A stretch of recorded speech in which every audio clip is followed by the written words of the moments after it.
What is the truth in the stories we are told?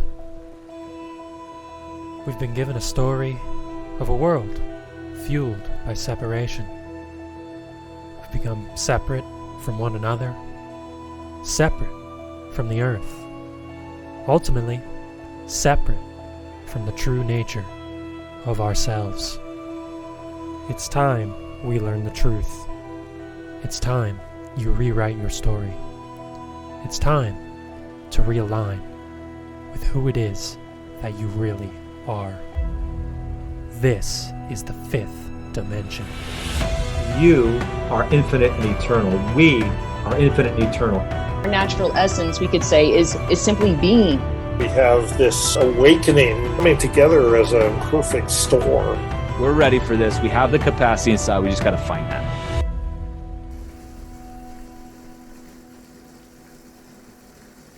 All right, I want to welcome everybody in to the Fifth Dimension podcast. And you may hear a storm in the background.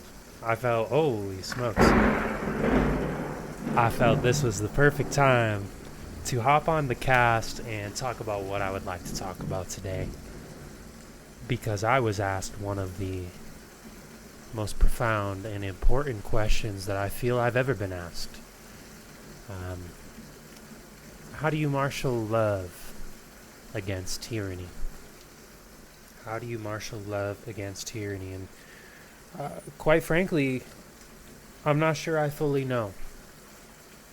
You know, you really have to break down that question in so many ways, and I feel that's what today I'm here to do with all of you, and to really explore what is love, what is tyranny. Can love be harnessed and controlled to actually be used against tyranny and injustice? You know, I'm not sure. I'm really not sure. But I feel that love is the only path forward. Love is the only way. So, this is the question that is the most important right now. So, if you're a fan of the show, be sure to subscribe, whatever podcast platform you are on. I do appreciate everybody who is tuning in today and lending their support to the show, whether it's through donations, whether it's subscribing to my Substack page, which is mcdermott.substack.com. You'll always be notified on podcasts over there, new writing, poetry. It's all on Substack. mcdermott.substack.com. Be sure to check it out. Always free to subscribe, and there is the paid option as well if you simply want to contribute to the show financially. That's a good way to do so. And like I said, whatever podcast platform you're on, do leave us a 5-star review, subscribe. It really does help the show for you guys to actually engage with it in that sense, right? Because the algorithms work in the way that the algorithms do, right? So I don't have full control over those algorithms. I can put my heart out, heart lead, brain follow, and trust that this show is going to reach who it's meant to, because algorithms are really just an extension of our energetic frequency. But if you're able to support in any way and leave us a 5-star review, that is always helpful. And I always greatly appreciate when people do leave direct donations for the show and for this work, because I do it for free. I'm not getting paid to sit here and podcast and explore topics like this, but I do it because I love it and it's fulfilling. And I find meaning in it.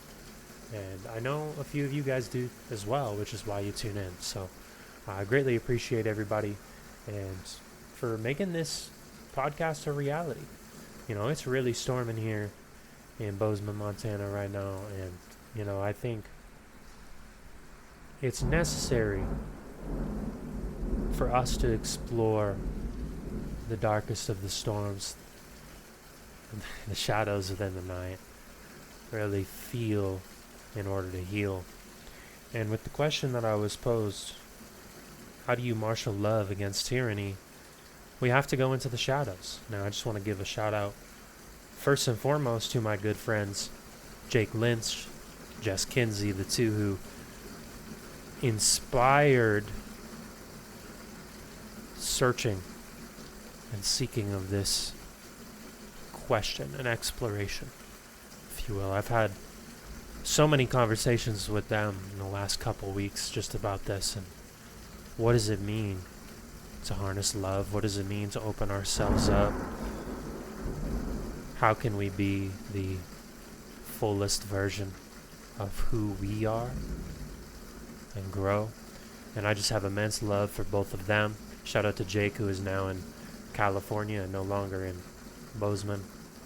Jess and I are planning on doing a podcast at some point, and her and I continue to explore the deepest aspects of what this question means. And it's really been a game changer.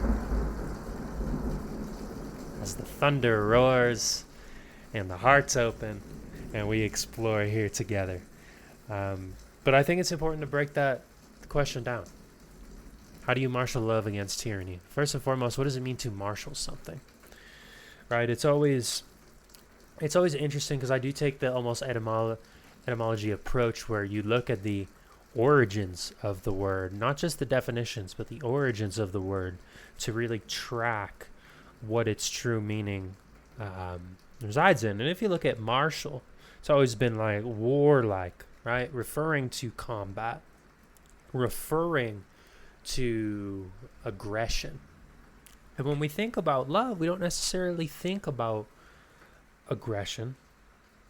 You know, we don't think about war. So to marshal love almost feels in itself a contradictory idea. It almost feels like itself is love to be used with force, and if it's used with force, is it truly love? But when we look at the tyrannical aspects of the world, when we look at where it is that we are feeling as a society that needs to be healed, it's almost as if things can't change unless we make changes ourselves through faith-backed action. It's action steps. It's becoming the magicians, if we're going to put it in tarot terms, right? We've stared directly into the darkness. You know, the last few years for me has been very eye-opening about what this world is all about, what this society is doing to people, doing to people's hearts, closing them off. From the moment that we are born, we are brainwashed, programmed into certain beliefs, certain thought patterns. And it's not just about indoctrination into ideology, it's about indoctrination into identity and how we're supposed to live within this world and conduct ourselves and really become mass consumers, if you will.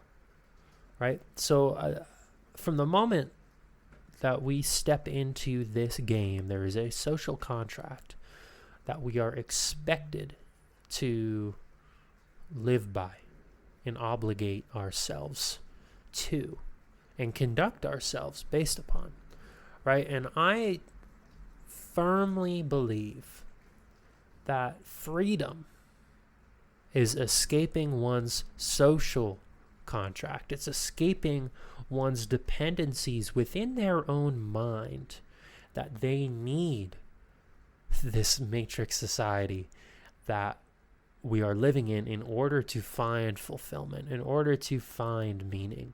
When we look at the very word meaning itself, this is something I talk about regularly, whether it's on the podcast or on Substack. There's a reason I titled the Substack Deeper Meaning.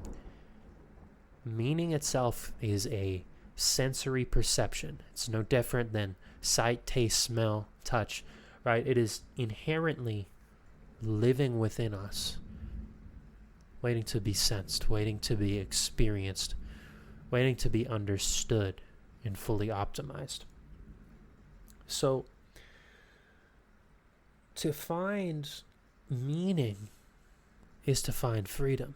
And I don't believe, based on the world we have created and the society we're living on, there is the opportunity to, I would say, to allow our hearts the deepest exploration of meaning.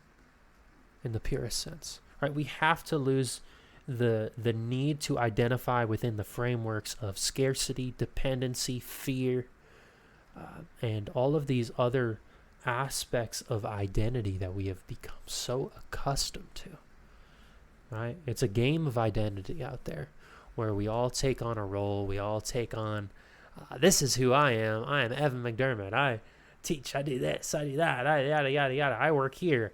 I have the X amount of money. Yada, yada, yada. Right? Is that truly who you are? That's truly who you are. That's what you do, but who are you? Who is the one even thinking that? Who is the one noticing that? The awareness of all the things you do. There's steps deeper. There's always levels deeper, right? And when I explore what is it that matters most, what is it that's most meaningful? You know, this is speaking from a personal standpoint, certainly. I can't speak for everybody when I talk about meaning, you know, and what matters. But to me, it always comes back to love. And let me just share with you a quick piece that I wrote on love, and it's not even necessarily so much a poem. But I think it explains why love is meaningful. Love, the most beautiful force of nature, cannot be seen or touched. It can only be felt in the heart. Love is radical, unreasonable. It can't be contained within the frameworks of our social contracts. It's the generator of all meaning, while tossing the illusions of logic and reasoning aside. Love is why we mourn when forced to let go. It's what made the magic perceivable to begin with, filling up our hearts with feelings we once only thought to be possible in a dream. That's why when we die, it's only the love we share that survives. Love will bring you to the highest peaks of every mountain, while offering a light of hope when lost in the loneliest valleys of darkness. Always moving subtly, until it one day moves through you in an unmistakable flash of its beauty. Love will forever remain an unknown danger to the mind, but can be life's only constant as your heart's guide. If anything matters, it's having the courage to choose love through it all. It's so simple when we let it be, allowing love to guide us towards the path of being free.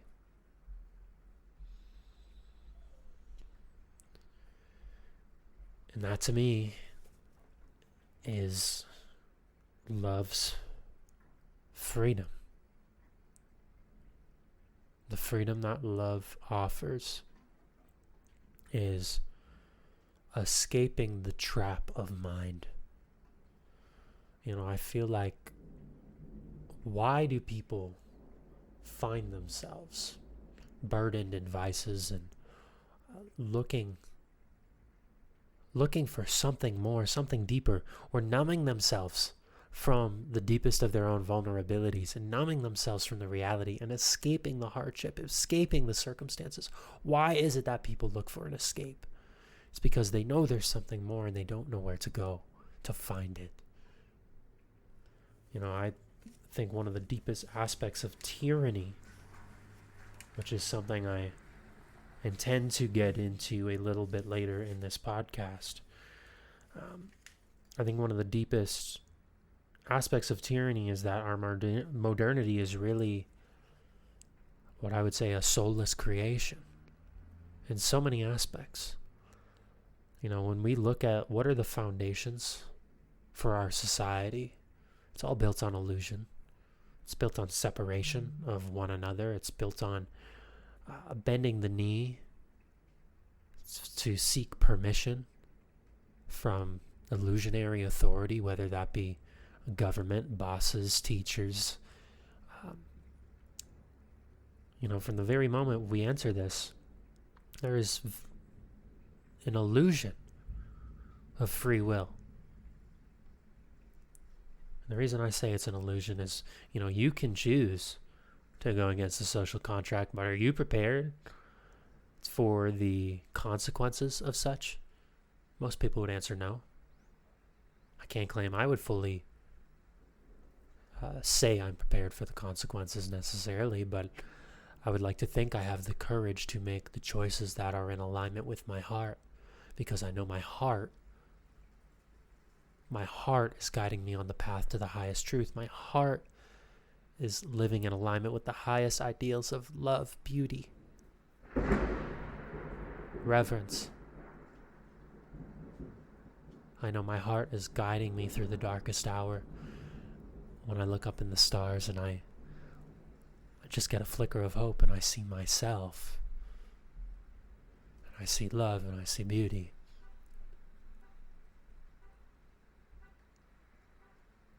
There's something there. There's something far beyond the shallow pursuit of happiness. There's something beyond needing to escape our vices, needing to feel as if the answers lie within political solutions, lie within meaningless hedonism. Happiness is a shallow pursuit, I've come to find out. I think a lot of my life, all I sought was happiness, all I sought was hedonism, and that's not what I want. I want to be challenged. I want to feel pain. I want to climb to the highest peaks. I want to feel the lowest of lows. That doesn't mean I'm going to inflict unnecessary suffering upon myself, but I want the totality of the human experience. I think that's what's all here for us. That's freedom. We have entered into what can only be described as a domestication of man. A human zoo. Think of the tiger. You bring the tiger into the zoo, you feed it, you keep it fed and it's healthy. It becomes a spectacle. Wow, look at the tiger. Look at its beauty. And yeah, it's a beautiful animal. But when you look at that tiger, there's a feeling of depression and anxiety that comes upon us because we know. And the tiger knows there's something missing. It's that wild element, the wild part of our nature. That is where our true spirituality, that is where the true callings of our heart live. It's in the call of the wild. And as we further entrance ourselves in the comforts of civilization, the technological dependencies, the false narratives about mankind being a cancer to the earth, or that we are somehow overpopulated, or that we are somehow dependent upon modern medicine and education and governments for survival, we push away the keys to our own cage because we've trapped ourselves inside of this human zoo. We've chosen elaborate zookeepers, but it's not who you think it might be. The designers of the zoo only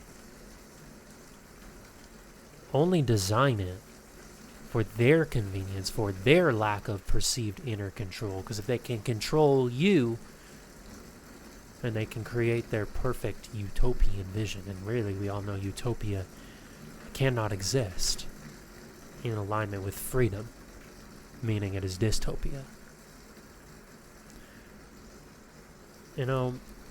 I have a poem pulled up. I didn't think I was going to read this. I don't necessarily know where all of my podcasts end up, especially a topic such as this. How do you marshal love against tyranny? But it's called Escape, and I think it speaks to a lot of what I'm talking about here with man's vices, and this is a timeless struggle, you know. This is not something that in modernity we are exclusively dealing with, certainly in a technological aspect and in the way that society is being constructed, to where we are merging with the digital world and creating a matrix in that artificial reality will soon become indistinguishable from real reality for those who choose that path. But I believe the pursuit to escape, it's an existential burden of mankind to have this awareness, to know of something deeper that lives within us and that's meant to be explored. So let me read you Escape. Lost in a mirror of my reflection, unsure if there's a direction to go. Life is sweet, but time is short. My spirit yearns for a return to home. What do you say we pack our bags, find us a way out of here? Looking for a place to rest our mind, running towards feelings, existing out of time. Puffing smoke alone at midnight, wondering, were my wrongs truly okay? I think about reality every day, and if there's still a way to plan a last escape. Looking for assuring signs in the sky, stars of hope to make me feel alive. Released from the Rocky Mountain highs into the fields of low where past dreams have died. I refuse to succumb to the judgments of old. It's time for new stories of redemption to be told. What if together we chose to see the world, allowing the whispers in our heart to simply be heard? Suffering only from embers of our fear. The fire dies as a new time nears. Answer the call to free yourself from sinning. Courage is required for the truth of love's beginnings.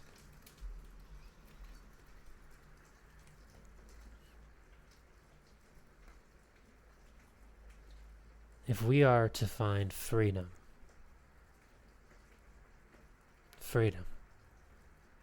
feel that word in your heart first. What does it mean to be free? What does it mean to open your heart so radically, so fully? The world has no choice but to open up its heart to you. What does it mean to find freedom through love? What does it mean to love? What is it? I don't believe love is pain, but I believe choosing it and opening yourself to love will expose you to those deeper aspects of pain, because love is truth. To love is to be free. You know, when we choose to love, it doesn't mean that our pain is going to go away. It doesn't mean that we're going to always feel strong. It doesn't mean we're always going to be courageous. But when we choose love, we are choosing courage. We are choosing to show up for ourselves first, so that we can then in turn show up for others, and we can be ourselves fully, freely.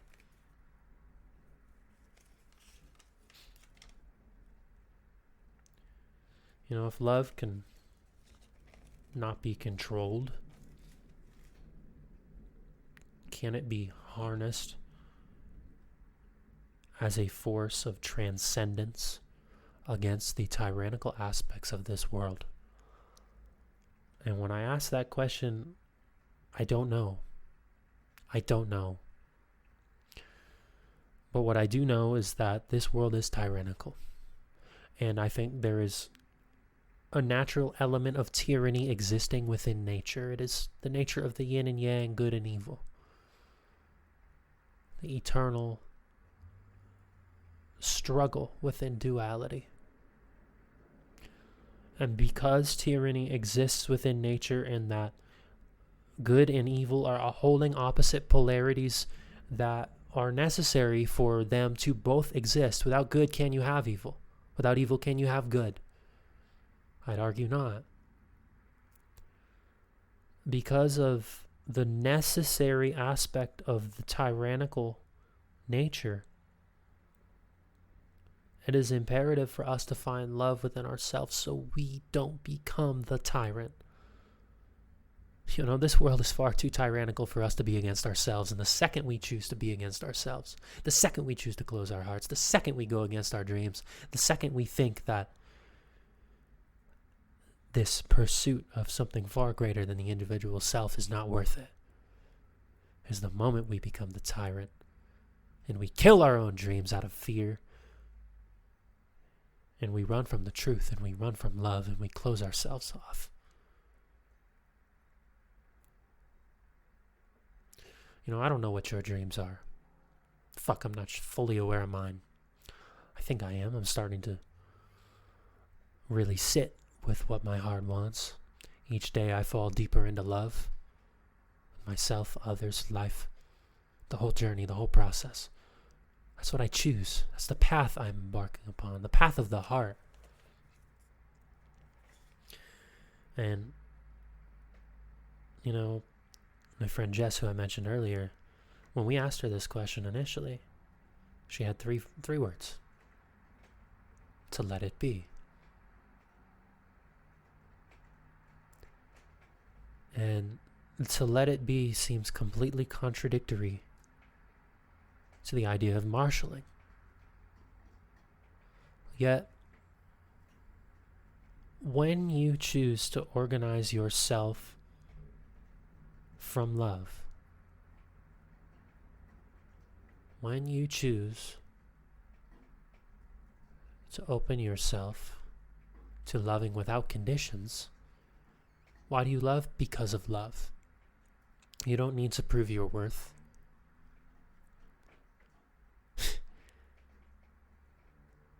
You know, there's people in my life that, you know, if there's nothing they could say or do where I'm not going to still feel love for them.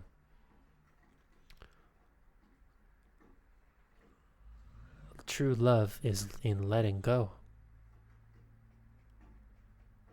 And, you know, there's a part of me that thinks in letting go there's almost an indirect form of bypassing.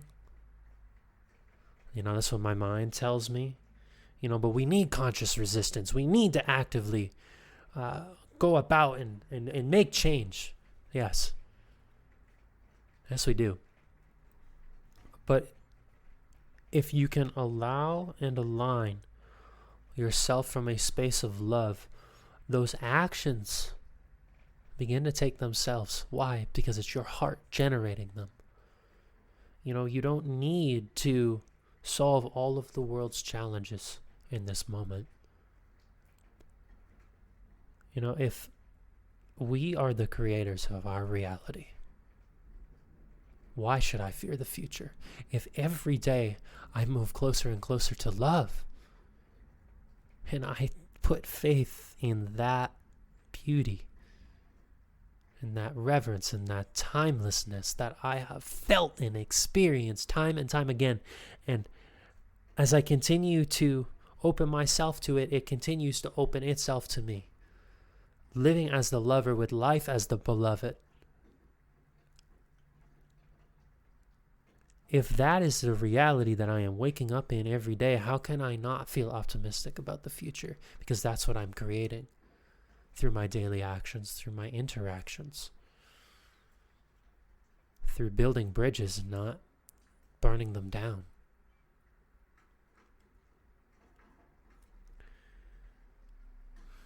You know, the storms give meaning to the sunshine.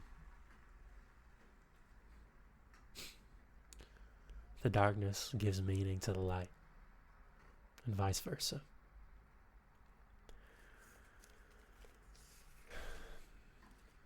You know, when we orient oneself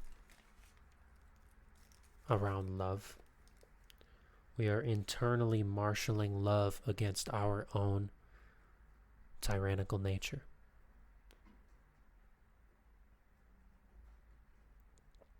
The wars that are fought in the world around us,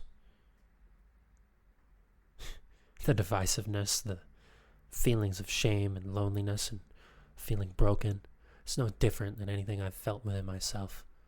It's all there. All the pain of humanity lives within me if I have the courage to choose and see it. It's all right there. I am the fucking monster, as are you. Can you acknowledge that? So if I'm choosing love, if I recognize I am dangerous, if I recognize I am a force of evil if I am unchecked,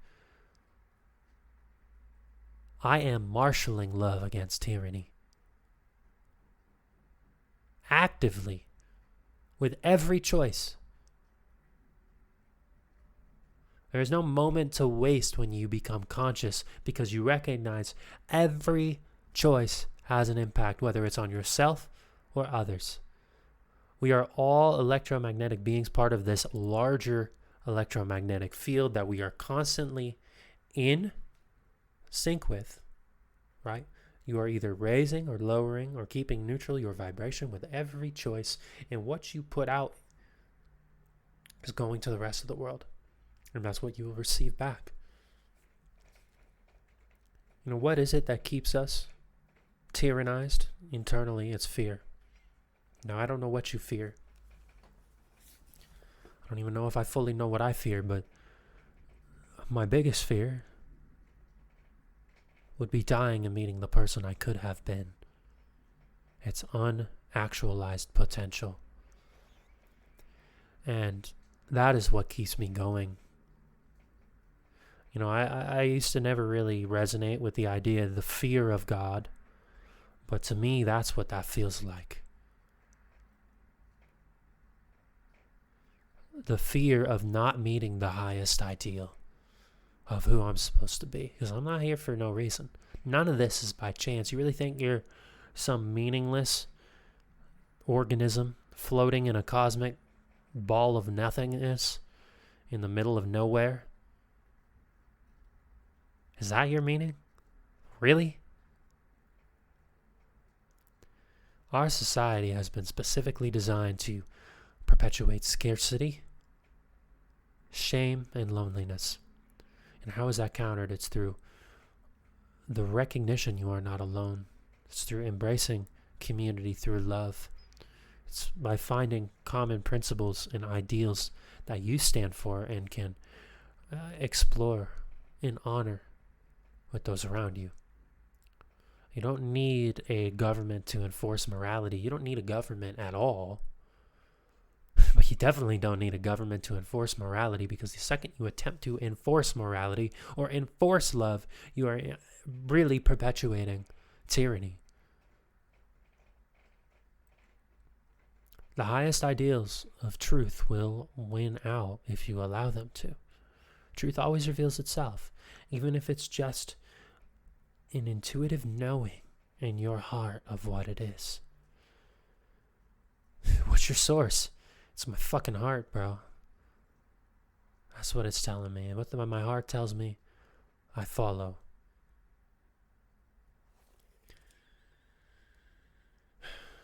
How do you dissolve fear? Through love. And, you know, I'm not entirely sure the fear always goes away. I don't. I'm still afraid of things. I think I'm still afraid of love and the true potentials that it has. But I'm committed to it. I'm committed to you. I'm committed to me. I'm committed to exploring the purest forms of love that are possible.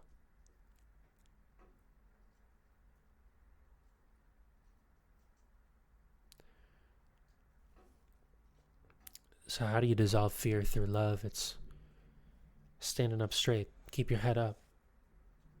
Accepting the presence of fear and acknowledging that it's going to be there. Can you choose to be courageous when faced with your fear, whatever that fear may be? Can you choose the acts of courage, whether it's in a simple interaction, extending a hand,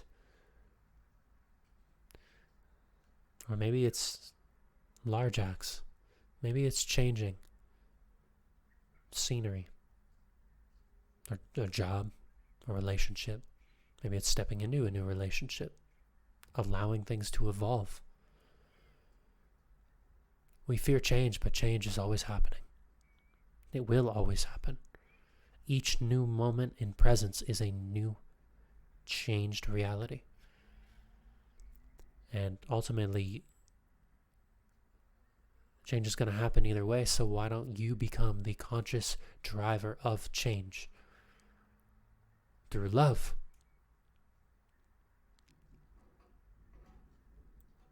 I believe tyranny is simply an absence of love. It is allowing fear to drive your actions, to drive your decisions. It is allowing this unconscious feeling of scarcity, in that somehow you are not worthy of this unconditional love that is present. It's allowing that to drive your decisions and how you choose to show up for yourself. At any time, you can make the decision to make the change. Will changes happen overnight? No, but Rome wasn't built in a day, my friends. Why are we afraid of ourselves? Why are we afraid of ourselves and meeting our full potential? I talk about fearing death in the sense of meeting who I could have been when I pass on. But do I also fear my own self-actualized state? Am I afraid to let go of the shit that no longer serves me because it's protecting me from further pain and heartache? I might be.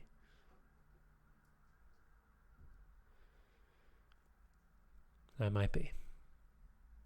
I think we all are, to a degree. Can we take on the ultimate burden of responsibility to know ourselves? To know what causes us the stressors and anxieties, to know how we close ourselves off in relationships, to know the judgments we place upon others. Can we choose to acknowledge all of that? It makes me think of Brave New World, and for anybody who hasn't read Brave New World, I think it's one of the most important books of our time. But it makes me think of the savage choosing to take responsibility for the full human experience in a world that bypasses truth, bypasses love. It bypasses the reality. And if I got the book pulled up here, I didn't anticipate, again, necessarily reading something for you. But if I can find the passage, I think I will. Yeah. Let me read a bit. This is from Brave New World. And this is in reference to the savage and the controller, one of the really controllers of society, about the reality they are living in. And I'm just going to start from a random passage that I think will really resonate here. But the tears are necessary. Don't you remember what Othello said? If after every tempest came such calms, may the winds blow till they have wakened death. There's a story one of the old Indians used to tell us about the girl of Mataski. The young men who wanted to marry her had to do a morning's hoeing in her garden. It seemed easy, but there were flies, mosquitoes, magic ones.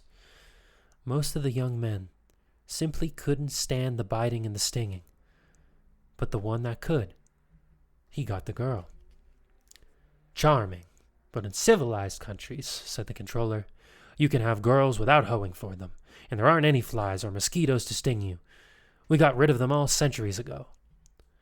The savage nodded, frowning. You got rid of them? Yes, that's just like you. Getting rid of everything unpleasant instead of learning to put up with it. Whether 'tis better in the mind to suffer the slings and arrows of outrageous fortune, or to take arms against a sea of troubles, and by opposing end them. But you don't do either. Neither suffer nor oppose. You just abolish the slings and the arrows. It's too easy. He was suddenly silent, thinking of his mother, in her room on the 37th floor. Linda had floated in a sea of singing lights and perfumed caresses, floated away out of space, out of time, out of the prison of her memories, her habits, her aged and bloated body. And Tompkin, ex-director of hatcheries and conditioning, Tompkin was still on holiday from humiliation and pain, in a world where he could not hear those words, at derisive laughter, could not see that hideous face, feel those moist and flabby arms around his neck, in a beautiful world. What you need, the savage went on, is something with tears for a change. Nothing costs enough here. $12.5 million, Henry Foster had protested when the savage told him that. $12.5 million. That's what the new conditioning center cost, not a cent less. Exposing what is mortal and unsure to all that fortune, death and danger, dare even for an eggshell. Isn't there something in that? The savage asked, looking up at Mustafa Mond. Quite apart from God, though of course God would be a reason for it. Isn't there something in living dangerously? There's a great deal in it, the controller replied. Men and women have their adrenals stimulated from time to time. What? Questioned the savage, uncomprehending. It's one of the conditions of perfect health. That's why we've made the VPS treatments compulsory. VPS? Violent Passion Surrogate. Regularly, once a month, we flood the whole system with adrenaline. It's the complete physiological equivalent of fear and rage. All the tonic effects of murdering Desdemona and being murdered by Othello without any of the inconveniences. But I like the inconveniences. We don't, said the controller. We prefer to do things comfortably. But I don't want comfort. I want God. I want poetry. I want real danger. I want freedom. I want goodness. I want sin. In fact, said Mustafa Mond, you're claiming the right to be unhappy. All right then, said the savage defiantly. I'm claiming the right to be unhappy. Not to mention the right to grow old and ugly and impotent, the right to have syphilis and cancer, the right to have too little to eat, the right to be lousy, the right to live in constant apprehension of what may happen tomorrow, the right to catch typhoid, the right to be tortured by unspeakable pains of every kind. There was a long silence. I claim them all, said the savage at last. Mustafa Mond shrugged his shoulders. You're welcome to do so.